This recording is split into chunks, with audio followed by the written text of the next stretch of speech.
tầm chín tiêu nuôi đây khi tầm bạc bạc có lo lớn chỉ nuôi bằng đá còn quý bư đang còn nở không nắm nuôi lấy ngoài về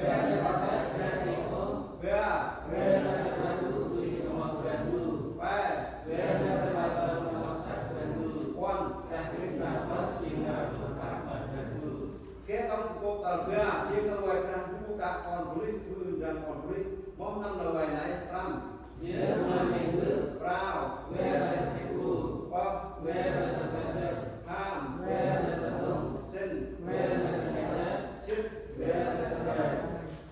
chích đây là này chúng ta quên rằng dù nằm ác chỉ đi cái lễ quan rằng Giêsu và người ta lễ tiêu nuôi rằng dù Giêsu là có ăn ai mai rong mà rằng dù quan rằng ai mai mà lễ hâm mà lễ quên chỉ đi mà lễ nào mình này dân là ngoài ta lớn băng chim hồ ngoài cái tiêu khác này đấy ăn ai mai rong mà cùng chào men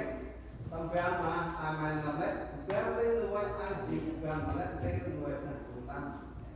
dịp khai đâu để bọn mẹ là một cuốn trần quan trọng thì cũng tâm sự sao Then happy Monday to Musa. Hallelujah, Hallelujah, Hallelujah. Còn bước sang tâm rê nó quá mà phải mặc trang ru nằm trang ru bé được lời bước trang ru ơi tầm mang ai chỉ mang là bớt tầm cú khai bớt hiện kiến nào cả bún tầm tu mông ru lên mang giờ là hiện kiến bớt nằm cú tu hơi omon mai rồi nằm đi bữa niên tại bữa pi trun và hành khao tại mình ra chắc mông của nó lại mai đây ấy bước trang ru hiện hai mông an na tầm ti ra mày tầm nào hiện được tuôn nhớ mà mày chỉ dắt nào mày ơi nào omon mày tầm phát nào khai mày mà nghĩ ra mày tầm mà nào ôm trang ru để lo nguyên lát tầm nào nhớ ôm trang ru tầm mày cũng rê tầm mong hiện được buôn tầm mà mày cũng rê mà làm lao program mày biên la tăng thì biên la một trang mày cũng rê tầm la ngồi phường Google chỉ la ngồi phường hai tuần ba mà mày tầm phường con xe phường trung đêm chỉ phường Pun Purai hen hai tuần ba tầm đây mà mày cao hen anh ba tầm đây mà mày lại đi ham ô ra mày cũng rê đang mà omon mày tầm bát nào thay mày trên mày biên la tăng thì biên la một trang mày ốp ra đủ đó mày ơi làm hiện lát tầm nào dưới tầm mặt trên mày cũng rê đang mong hiểu buồn tập đôi anh khi nào đang làm tầm bàn còn treo mong còn tìm ra mày còn bước sơn là quay một bước đang vui tầm mà Jesus Christ Amen.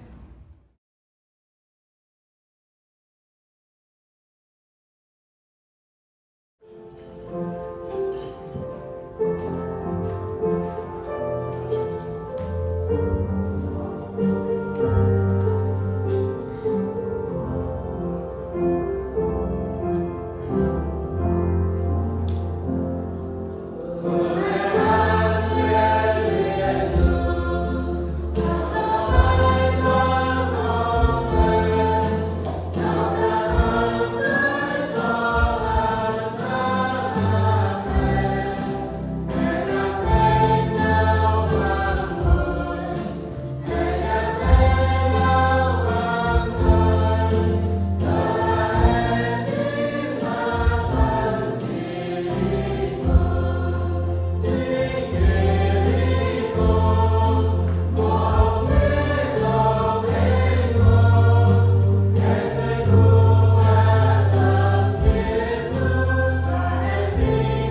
Jika ada guru-guru di dalam pemikiran,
kemudian saya tak boleh tidur, aku tak bisa. Agar kalau kita kan hendak nikah hari kecil itu kepada masa depan asyik tu. Kemudian bulan ada sahabat kita saja tu. Bulan yang ramai sahabat dia. Okey, pakai duit kita ramai itu biasa kita nanti. Kalau dah tu pakai asyik ni dia mau main sepak apa lagi. Kalau dah tu dah dia main.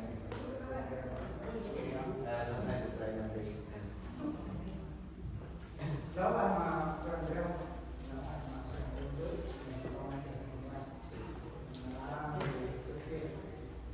makan ialah tanam perkawinan kita sama itu muncul now saya belum main dan semua yang dan kalau mungkin terbaik itu mungkin ada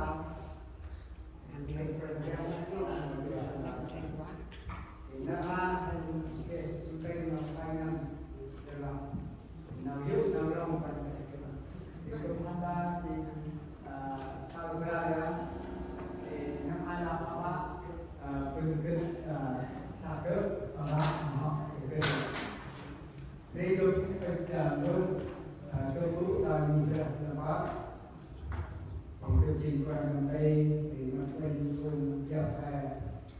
tu đi chôn nạp đi chôn học nó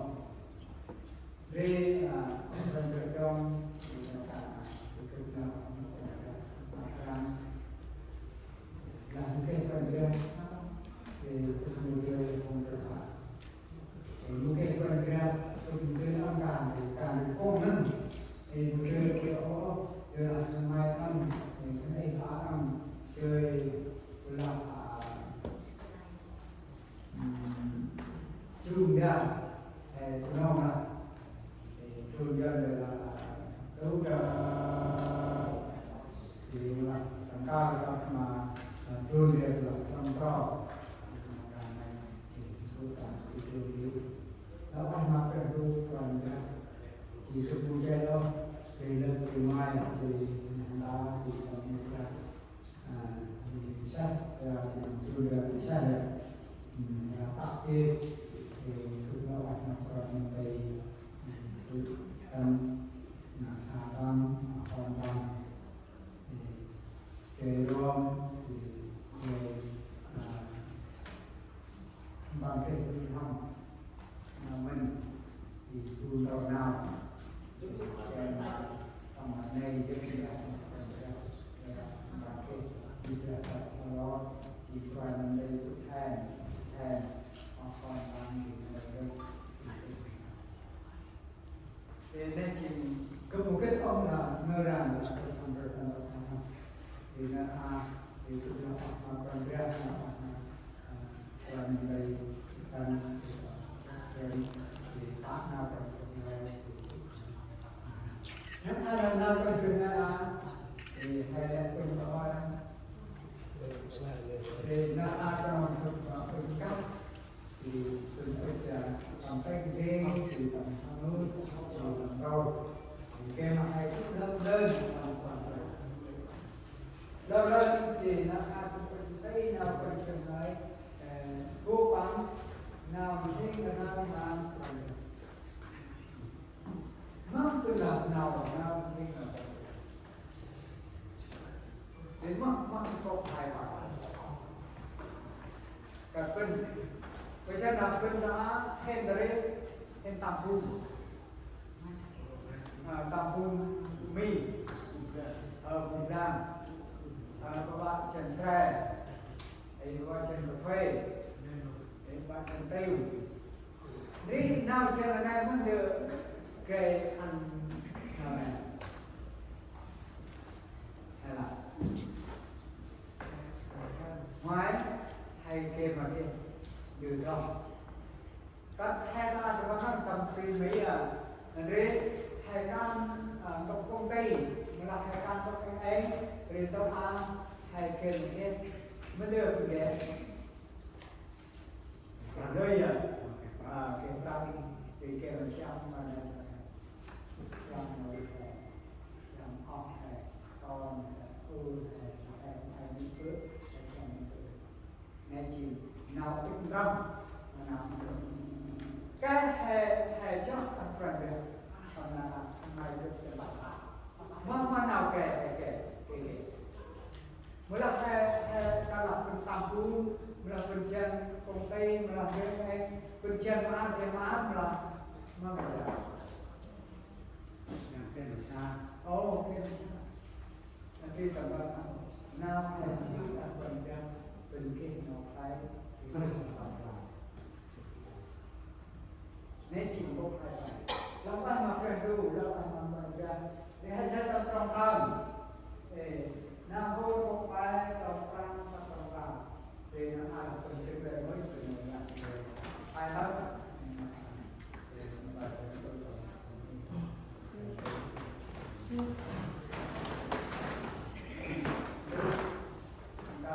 quân được hai đây ạ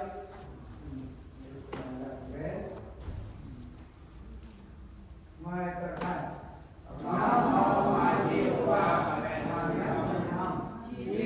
là chỉ có tầm nào thì cứ làm này là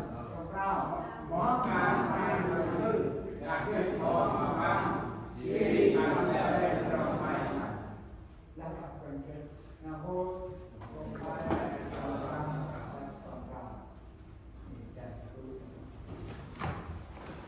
dan hanya masuk di sana itu. Perangkat lain adalah orang yang hidup dalam ayat tertentu kita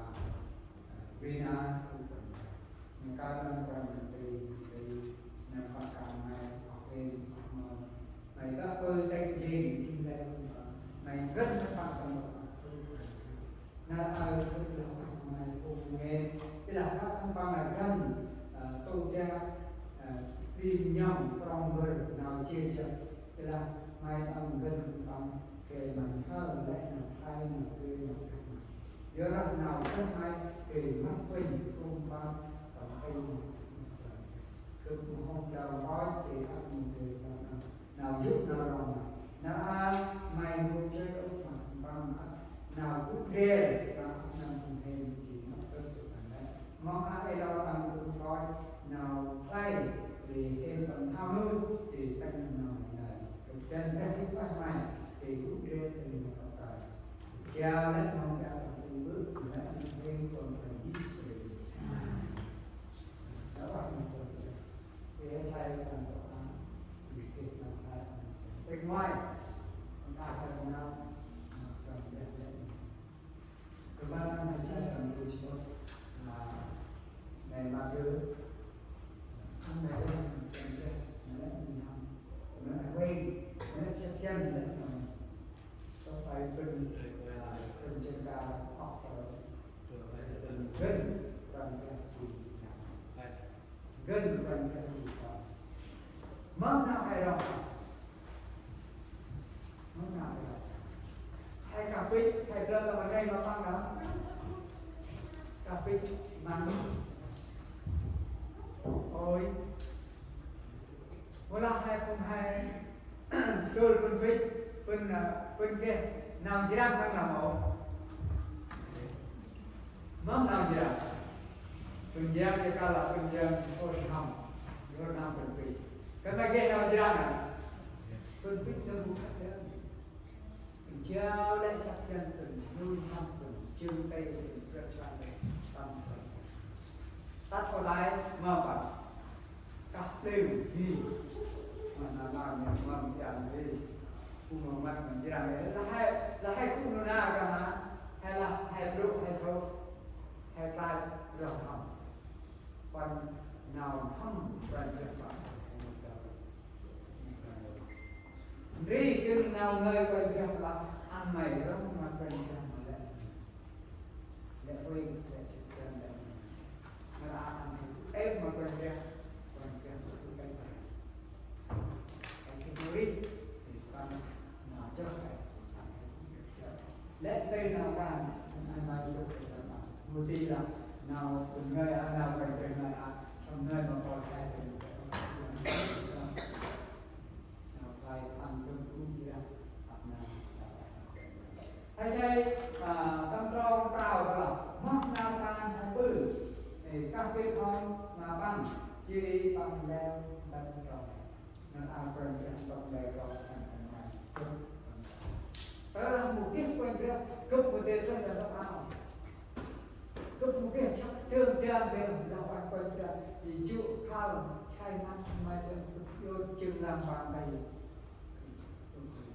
vì nó ai hay cái tam hay phụ đi hay bên cái nào thì nào trên là cái nào thế là làm du mà lúc nào làm còn cái phần chắc tàu có bài trên có bài nhai có bài cái quan trọng chắc tàu giờ là làm bạn cái nào hãy quan tâm trong chuyện nào quan trọng này phần nào là ấm hãy quan tâm nào là ấm một chiếc quan trong cao là trong vào thì cái mai từ biết mà không ai tầm ra là cái gì qua gì tốt không bằng cả nó đang phân là đang vì nó vô cùng cao tầm năm sau còn tầm năm na vậy thì tập ban phân xây các giáo về con cái con đó là mất đưa nào bắt mà con bằng là bằng rồi quan trọng là rất rồi mai rồi để ăn kích để làm đi hay sai tầm đốc gia gì kia nào hay bằng là ôi ngân mà nào tầm là lại cùng Israel tu lưu chi ta với con chiều vì vinh lệ tu lưu chi các từ đẹp là luôn các bạn hãy thu hấp nhìn trên đất lơ chân đi qua ăn hay chi con không hãy phải chi con phải thế nào ôi chứ rong mà bạn này là một cái phần đẹp ăn chìm bước ăn chìm tao hay gì nó hoàn toàn là thế hay sai là tôi là vì quay ra bằng luôn chính mà hay tạo cái này để mong bằng làm tôi làm ta làm nhiều hoa mà nhưng chết cùng cụ nặng trong con làm ăn từ này gia cốt mà làm ác cùng Israel vì thầy gia cốt chỉ trẻ bằng đất nên hay chỉ cùng Israel chỉ còn làm ăn răng hơn như là hay khi nó ăn thịt thì cần dùng bằng lúc hay mắt nào bằng lúc hay bằng ham hoặc bằng đến bằng lúc thì chọn ham bằng răng chọn ham bằng chọn ham bằng đi là nào bằng chi nào thôi bộ ai trong ta nơi chủ trì chủ tình thì càng nghiêng hay cái quân chất càng từ càng êm càng tầm ai càng công ty càng biết càng trẻ quân sâu để quân các cái quân trẻ quân hăng cái quân trẻ nên chỉ nào quân nơi chơi học tiền đưa em để cút tao đang tao vào ai mai tập tập đưa nên chỉ có là đưa là nào play nào tập play nào read tập tập from thì cao hơn đã theo cái tầm trung của Tiêu Hán có chim rắn tầm bạc mắm bạc này ta hay cũng khét tầm bạc mắm hay là gì ta hay một cũng khét tầm bạc mắm hay gì hay cái bơi rồi âm bơi rồi ta hay sẽ tăng bằng nào bằng ngay tầm chi tầm trung của Tiêu Hán chỉ nào hay ăn quay thì Tiêu Hán thì còn để cướp chim tam quay cái phổi hôm nay chim kinh ngu năm cũng tầm cướp chỉ được tầm băng băng này tiền nào lại ốc nè ngủ mình là bàn tóc anh bây giờ tay nè chú rằng hay cũng là để nó là từng phần vì cần còn phần anh em thì là cũng non chưa cũng hè ít mình phải có cái mình phải chơi mình phải thì nó phải tầm năm phải thành phố như không hay chú ai khi nào trước kia phải tầm chút tầm không thêm cái cơ đưa hem sao là vậy nên chỉ là ta nào còn thứ hai có còn gì tầm cô là tàu còn gì đó kiếp nào cho thằng mày muốn sao mà làm nhiều một kiếp nào rồi kiếp nào thay là một hành không phải nào rong thì hành răng lỗi đó là một vấn đề hành sẽ nên chi nào phải thấy tâm trong trao lắc u nam mô ra kết tầm cấp phụ cấp tăng và tin tăng plan làm kinh lại cầu phụ tôi mau tăng oanh ăn oanh thả bằng nên chỉ phải là sẽ có chỉ lúc các em cũng hay cũng bằng vì Hà Nam mà làm và vì Hà Nam đang nhờ ở đây vì Hà Nam làm tôi là cũng hay tăng một về xây nông plan tăng một về làm gì vì mấy con mai đâu nè cặp lời có hỏi mình đưa em này làm đưa này bằng một đời không ta từng được hai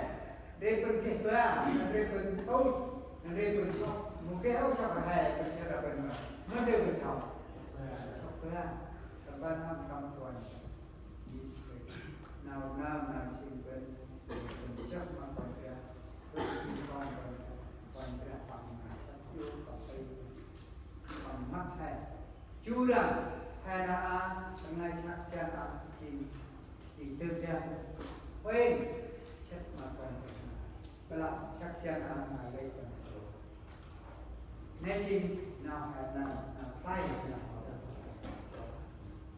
lâu anh nào quên cái tâm hay sẽ tập trong bờ là lần này cũng tâm thức chỉ nào được nơi cũng tâm này tập lại hay tính lại cũng mà cạo nào còn được này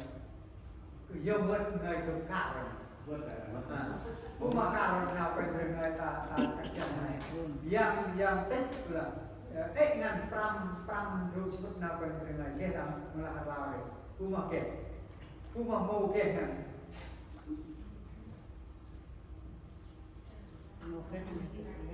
mù kẹt ngàn làm bạn còn được thầy cho nào thay ngân tâm quan mà thay sai tâm rút chút nào bằng bao bằng này kita cho bong là phải mong nào quen gặp rồi hay ăn bằng mọi mặt tu nâng kita nó còn lắm tu mình kita mà bảo nên chỉ là ai ở mong trai hay tiếp nào đi hay tiếp ngay chắc chân hay để ăn hay kết Sebab maka saya hanam ketuhan bria lah kemudian bulan paspor kumu anlam kerana angkat orang kalau di yori nào thay đồng hay là berlebih tahun ôi năm áp mong là tóc hay cam tóc hay ăn tóc hay tu năm hay quên nào quên chuyện này là tự do hay nó học trong đây là phần đây là bảo hộ còn may mắn mất mòn mà tìm một chân vì ôi mất mòn mà cảm là một bài mất nào cảm này hẹn ra bên ngoài tiếp thì cũng bị sớm cục mắt thì quỳnh nào cần việc nó nghe để hành lượng cả nắng cái đồng thì cách làm tôi hay để các anh là thì tôi riêng chồng tôi là chồng rất nào đây anh nào đi mang này thì ôi nó còn cái tai mong này còn xe anh con nó cao thì phần kia của mình cái mà thành cái tâm tôi hay cho em mà Việt Nam được buổi sáng em thế nào đi kia các bạn phụ kia chút này đâu đi kia hơn mà hơn mà mình em đi kia mà cái đi bằng cái sai nào phải được lắm anh mà phải được nên chỉ hay sai nào nhớ chỉ hay hơn đi cái bằng cái này dan không tiền nhớ cái này cái kumahan này Rang yang disebut di papan menggerakkan menghasilkan wisam nama bang di sampai mapai gerak di kebelah Ahmad di kawan wisam di tujuan di kapan Tuhan pada Israel kemudian praktek mungkin di peran nanti bang mai han dari mai hai bang han dari mai ni ke sudah ni tak mungkin sekarang kita ni lah huyau hai na bang thì các tôi lưu về này tu bác tu này thì làm quyền riêng năm được tây thì tây nào tây là Chúa Giêsu đây nào này đi tắt mà ăn cái thằng lao là đây sai thì lão bạn mà còn cái để quan của trên thì thằng toàn quốc mình đây coi là này quan nhà bồi Israel bằng người tường rồi là có coi sao đó thì bằng tăng này bằng đi theo để đi là lên tinh ngoài thì cơ Campuchia thì cơ nơi Israel cho nhiều người ta đang tập trung là tức là để nên chỉ hay sai là phải để hay sai trong tầm nào cần cần là thì là hết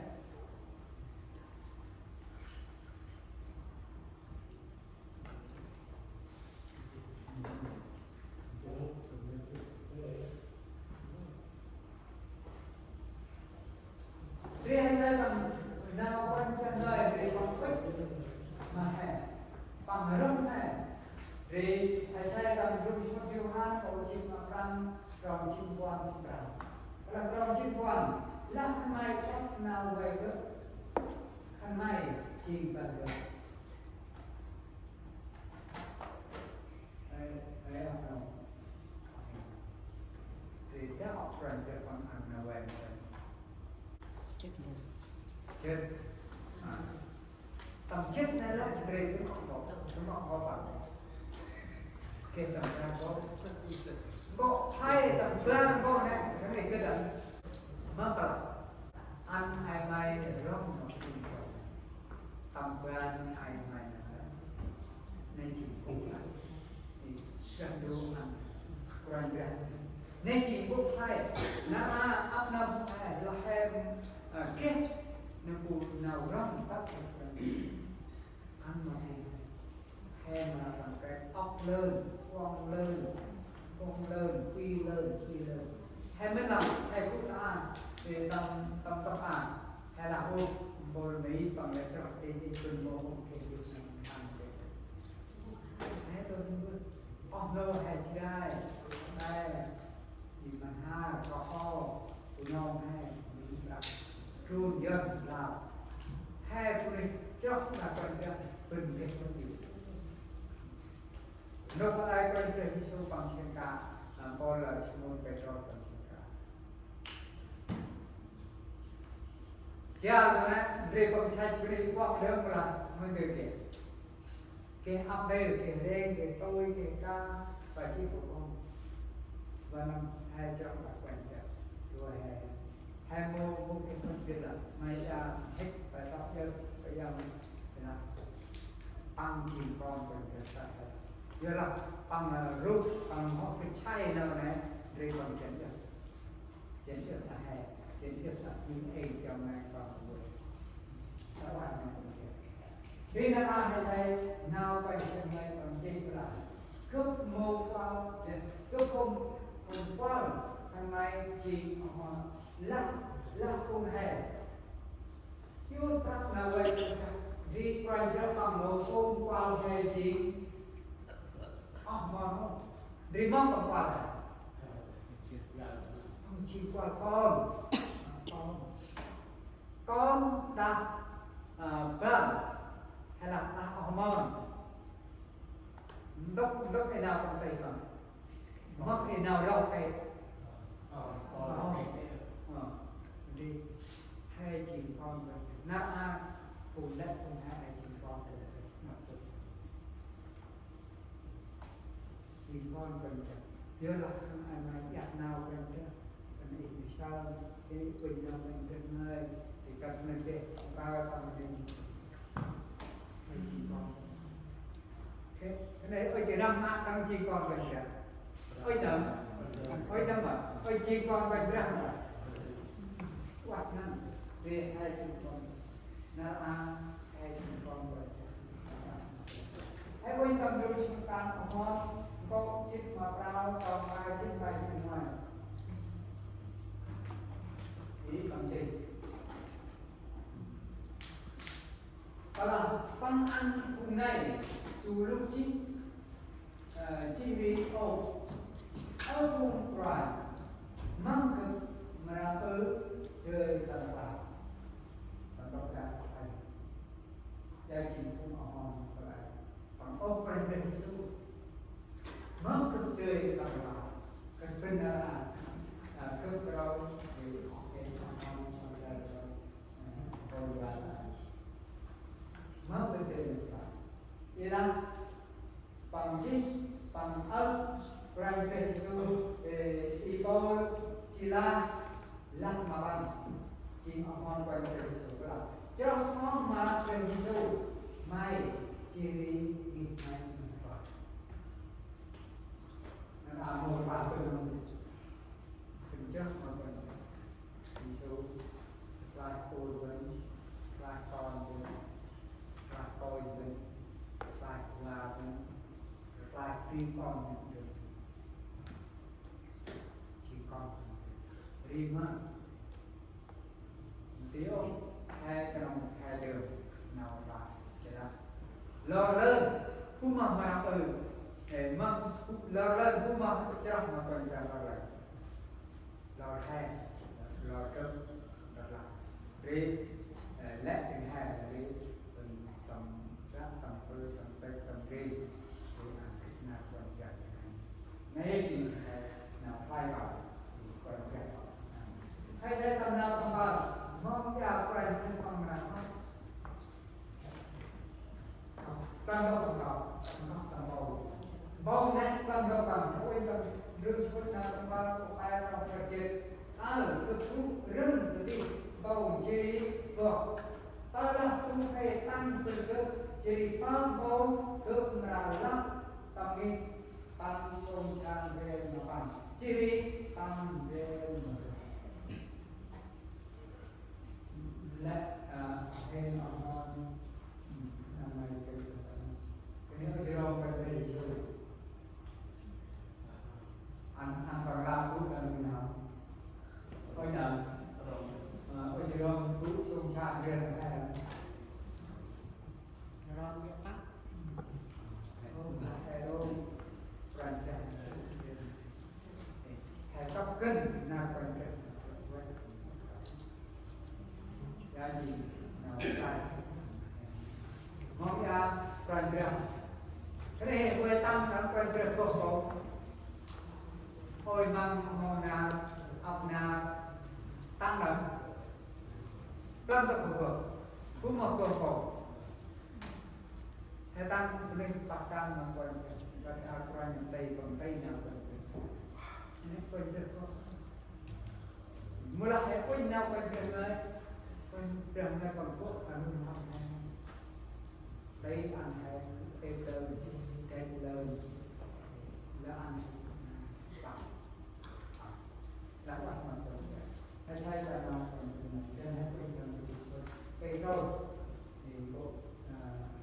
thì câu thực ra cô nói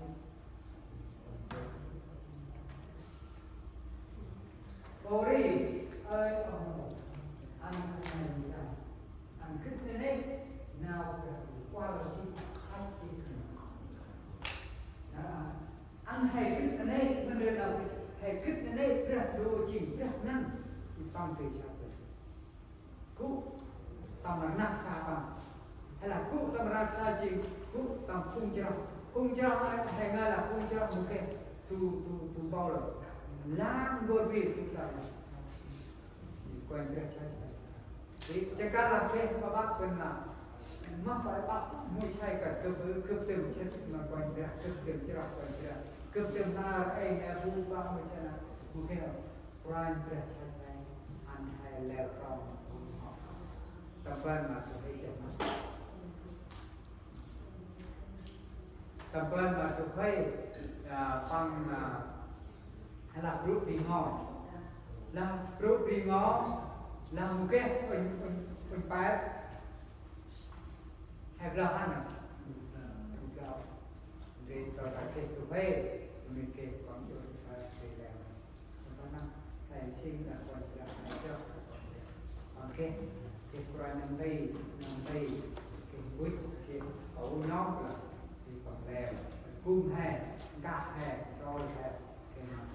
ăn đi cái mất nào cái này cái hè có cưng nào hè chấp ra muốn năm phần trăm này hè môn rất tốt này cũng là bạn không còn chưa kata Quran nanti untuk fitur điều chỉ mà sweet mình phải cầm hành lực thì ngoài tầm năm từ vài phần trên cao là mày hát thì một lại là cùng một lại mình được một lại vừa đọc làm được hết sana thuộc tiền của mình lúc này tôi cũng thì chơi cũng một khách này thì cũng rồi đó một khách đó thì chơi ra cũng phải là để làm tiền của mình ra mày cái gì hết là một gì hết làm free đó tôi cũng mình nhớ này nếu như hai say nào phải để ăn hay nào thì họ sai lại thì phải được nào rất phải thì nào hay hơn thì cầm món hàng đi còn là cho nên là vô ra tu tư nâng nét hôm nay mô là có ta tuân một cái con ra thì ba thì vào mà mình đi vào mà mình đi hay quốc tế tầm gần thì là chỉ bằng cái nào thì nó làm gì ăn được đủ thì nó mà cái tôi bao lâu cả tôi mới sao trên quanh cái đây đi trên quanh cái đây nó không nào thì nó làm được làm vậy mà gia đình chỉ quanh cái đông đông chưa ra làm không thể được em mới làm quanh cái bằng tâm đó làm thì bằng ăn thì mà tôi quanh cái nào cũng baเราทำตัวเป็นมันดำมันก็ให้แรงมวยของตั้งดีเรียนให้คือว่า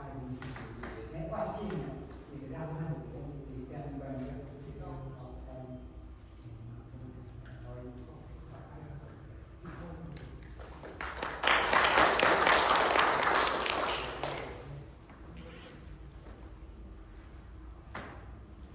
ที่เราอ่านดูที่เราอ่านลงมา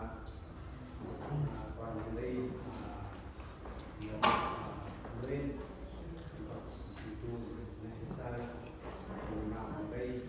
này thì cái mà các lai thì hay thì đấy thì có luôn và nói là hay tự thì xong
thì mà là phải làm đủ thì là phải mà là rồi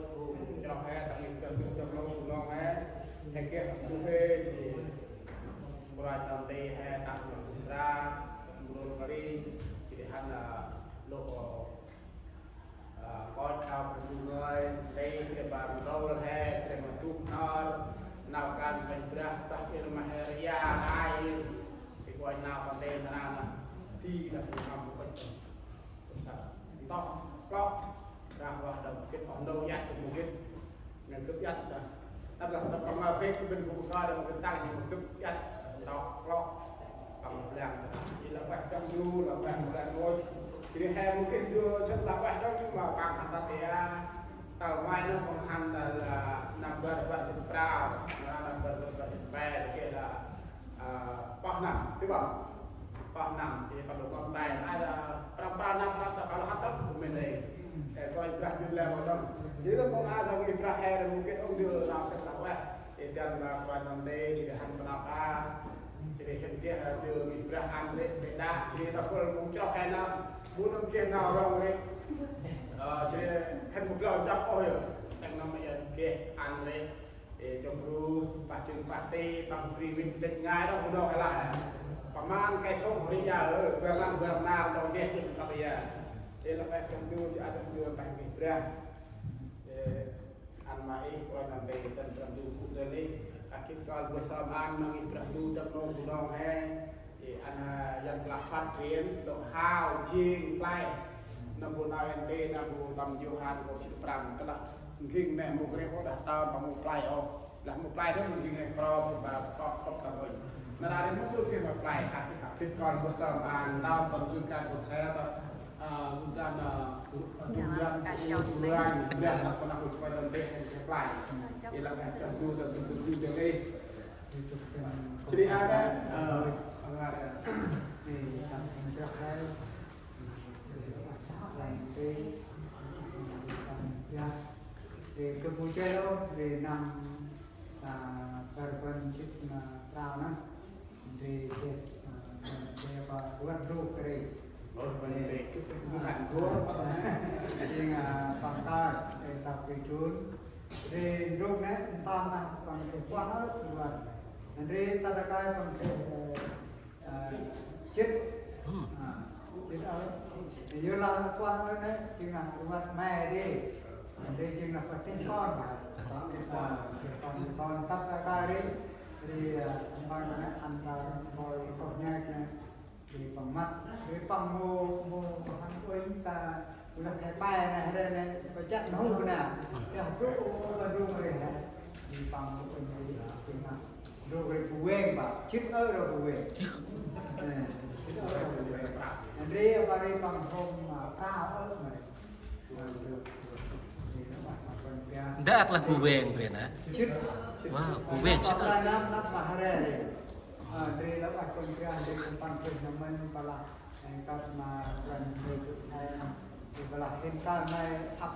hai di helke là mình rua là quang vào đây mà ta chú là hai ta sẽ đi tập tành kontra nên anh hen cái cha nhà như cái nhang nằm ở chỉ đi hen ta nào hành trong vương ở thì cái đó nó phải mà lại mình hay làm được hiện tại sao năm thì nào cũng bằng cái văn hóa là trường dân thì bằng em hay nó em thì bằng em mua là bằng của ta hay là nhá nhưng mà nào ta còn là ta tên nào vậy ta còn làm được thì nó bằng phần ra cũng chơi đâu thì lại nói cũng lắm à còn chơi lắm à trên quanh được cũng đen mà hôm nay ra lại thôi tầm chỉ đẹp cái nô mà cực lắm anh ở trong du nó còn là con đường du thì gắn nó được theo bè quan người chạy là tàu để cực là sạch thì là buộc trong càng vô còn bạc mặt ngò hè thì là thằng tôi nó trong quanh đấy thằng chú yêu kia để vừa năm thì bao nó toàn vừa đó nó chỉ vừa năm đấy trong đó cái vừa năm đó chỉ bao nó toàn bè đó trong đó cái tàu năm của cả chỉ tầm rau năm cá này nó chỉ hình tầm ra đây luôn quan đồng đây là vừa ra là vừa hình được việc bạc jadi bạn cứ ăn cà phê bạn là con bắt giá bạn là con bắt chở để cũng làm về chế ăn căng này gọt đồng thì là chưa có lần ru cái bè lần ru bắt lần ru cái tăng lên tiệc con thì không nó cầm mắt là cũng đằng ngó để còn lại đấy mà đằng ngó thì không chỉ là bằng qua cái đó ru mà không được về cho cô nôm tập chất nôm trao cái nôm mà đem cái xa về hết xa anh dùng kia nữa để môn kia và để đưa ăn ra để con ấp thay để dùng kia để làm bằng dùng dùng bayมันก็ตั้งเลยเบื่อเดินฮอนทรงซาพอนนอนตรงนี้นั่นจริงละดูโว้โน่เป็นประหลาดเทพนี่จิตมันรูปโลกเด็กเราไปดูเราไปดูอาชีพผู้เป็นองค์เองที่อ่านเนี่ยนักบุญกึบที่จันทร์ผู้จะผู้เป็นที่อ่านมันแม่คิดต้องไม่ละเขาไม่ปิดไม่แม่พอดีเดี๋ยวละก้อนวันนี้อุทัยตาก่อนก่อนเราก็เหมือนเชื่อพอเห็นน้ำแต่บางทีดูพี่ดูนี่ก็ตาดูตรงนี้เห็นไหมบางทีสักกับลูกต้องสักกับลูกบางทีมุ้งจะเอาไปก้อนไม่ได้ใช้แต่ก้อนพอละแค่ก้อนก็เริ่มแต่ก็คิดก่อนจบโลกมาให้อูกริตนาดังนี้จะรู้ป่ะทำอูกริตนาคิดกันนะ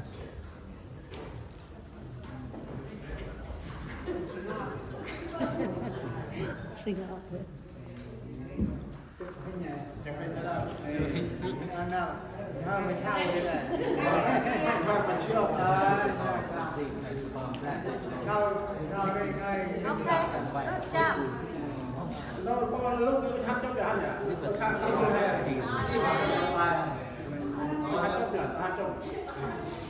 เจ้าอย่างเจ้าก่อนนอนกันจังมัน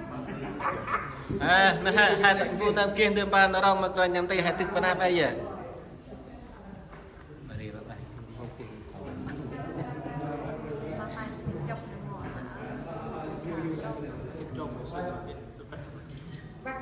ชื่อที่อันนี้ลำพัน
ให้แอปเปิลพี่แอมมาหุ่นพี่ต่อได้พี่ต่อเพื่อไปจะรูด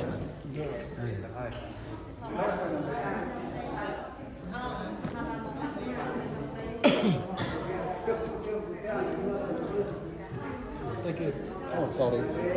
เอาความมาเร็วเอาไว้จังหวะ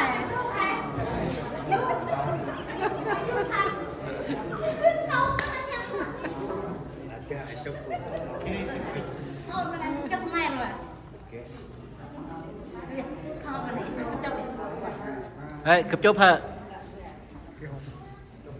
โอเคจบจีนเดียวป่ะจบครับจบยังKalau besar bisnis ni ya. Kalau besar pada bisnis pada saya.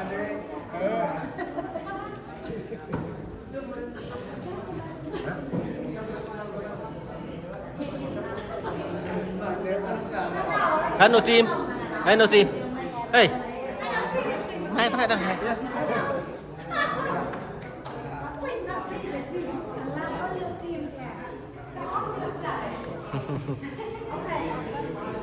Bukan pada bukan.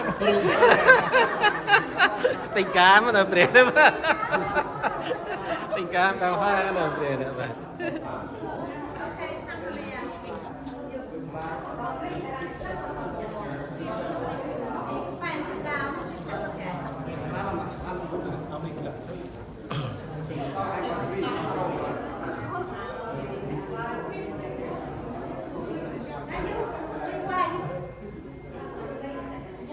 Chụp hình hả?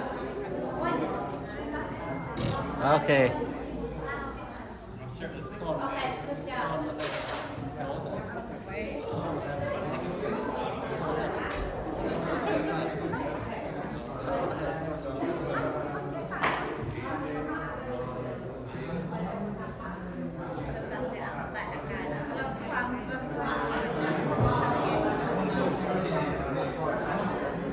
Ok, chụp rúp vậy.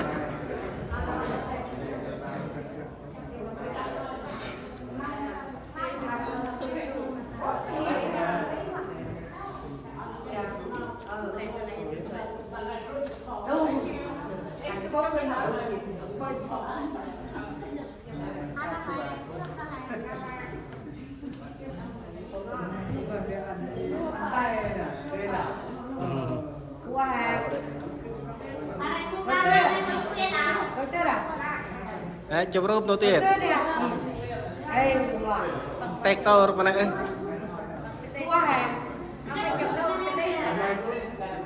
Ok.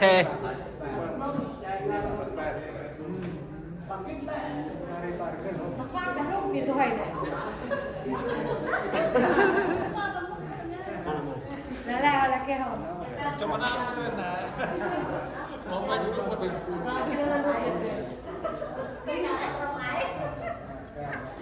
Con nhớ tôi, con nhớ tôi.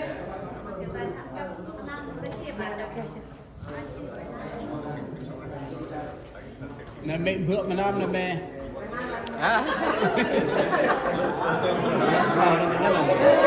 Lah dengan mana lah minggu nay. Ba con bắp mẹ vợ mẹ con vào đây.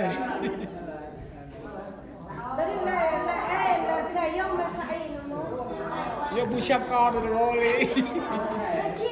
Con Ê, Vinh chụp rúp hả? cứ muốn mẹ vợ nam tai đâu thế này.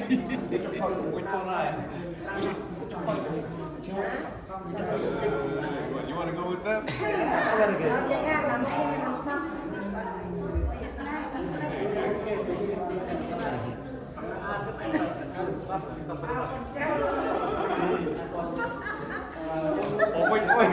Chi bơ. Là chi bơ. Mà hàm cô là.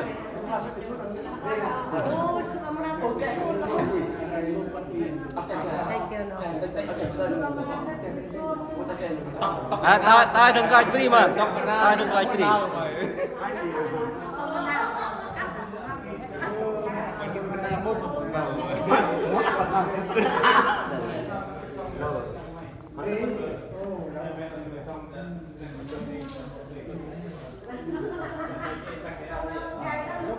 Chụp rúp bật. Ok, ôi nhìn chân nắp hả? 1, 2, 3.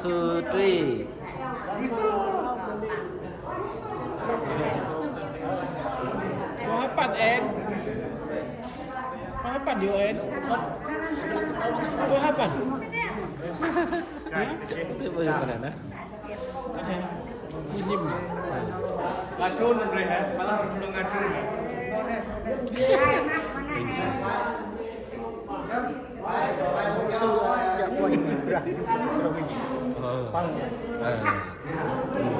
Này coi, này là bản thân. Có lẽ bữa yêu rồi tại bệnh mà đi thừa thế này. Ê, chụp rúp chơi, chạy từ. Đấy, chụp rúp hả? Ê, chạy từ. Sao sao tôi mày tươm nè mày. Chạy tôi en. Cà phê nhột mà này chuông y lắm nhột mà này.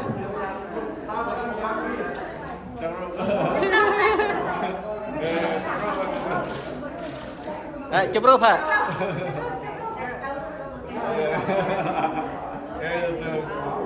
Control that.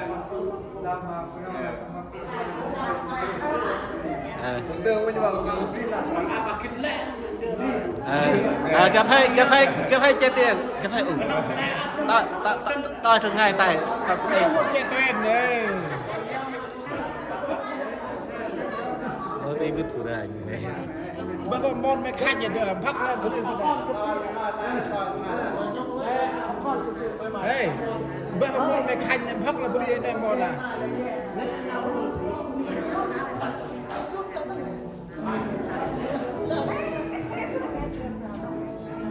Chụp rúp hả? Đấy, quay chân nắp hả? Ngoài phê phê. Ngoài phê phê. Thích tiền đó hả? Ngăn mà mê là lăng.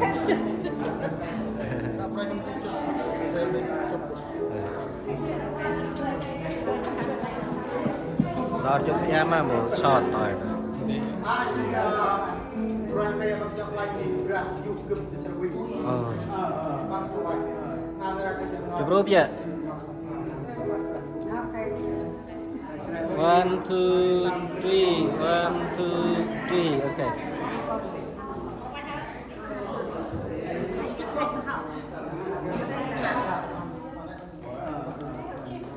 Cái phần thân ai thưa ông con nhỏ ơi. Môn mày khách bên phong trẻ rồi. À, cái phải mà ta thường ngay tay. Like panam tu kan, panam ke nu tham kan hari dah ni. Nu pram mau nu tham kan hari đó. Lao bahan kan rai tu lah. Anpal, sih jom.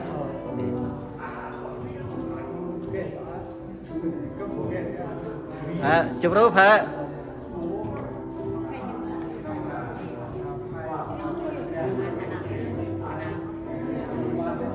Là lôi chụp thế chứ bà?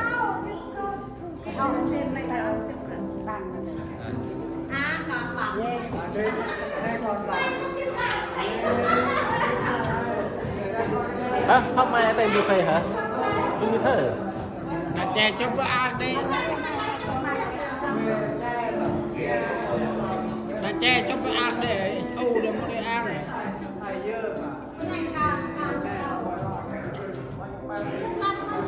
Okay. Nah, hap, ku ai chụp rúp hả? Okay. Okay. Ôi ya hả? 1, 2, 3. 1, 2, 3. Chụp chè mà bây giờ ta đã chụp à?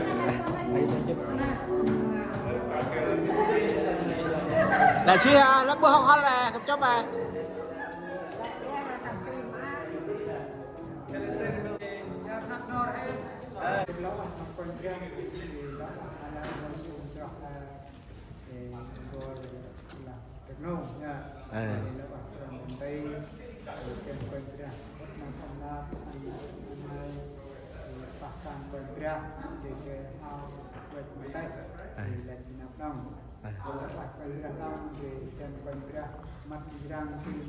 con chào hai anh cho chắc làm dân một trò để nào tăng quan trọng là làm tập cô làm chủ ai thì tăng quan trọng thì nào cái là tăng mặt tài đông thì là tăng năm tròn đây cứ thêm vào ngay là thì nào cái tổng kết ấp lên anh thì quay từ nào còn quăng thì là tập cho lo ra về ăn thì kể mà nó bảo cái đôi cái này cũ nó bán yêu nó rất chắc thì các kinh nó cần phải là này chỉ một 2 ngày là còn chào hè vì mới là các con chào hè các bác bằng hôm lao nơi Hà Nam Tây Băng để ăn hẹp lao nơi Hà Nam Băng thì chơi các kết con sau hết đi đông thì cũng là vì đôi về là Hà về làm Uri, là Uri chính mà cần ra thêm thì cần thêm mặt ổn thì ai ta mai ta trí đông để ăn cũng chịu về thì một cái mặt thì ông ta đó mà nên vừa đi cơm mà không kể nói ngay đông thì chân như mắt thì cơm buổi sau chân còn được cũng đều mình sama con cái gọi để thành nhá Bây giờ jadi boleh sama con dan itu kan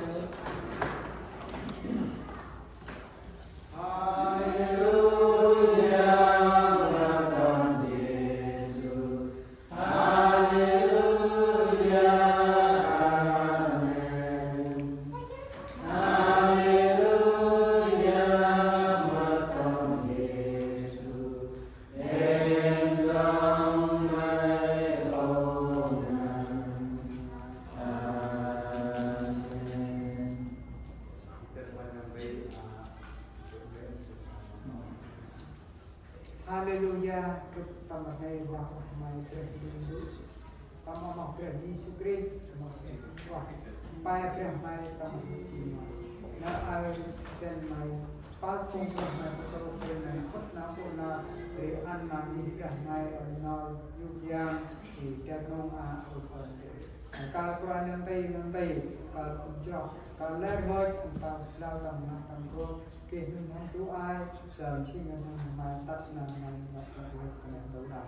Quran terah ayat dan nama kempang dan naan kempang kambing kencang, naan kempang kerja dengan tak kempang, naan kempang kehidupan soal Quran terah. Tok panghankan pangpah mai keruan kai mat mai ling tok panghan tok panggruk dan mat mai tu mong a kebusan jauh nitrah a jauh Quran nanti pung cerah le ngoi ta nanti bước le ngoi kon thai Yesus Kristus. Amen. Bisa diberikan bersama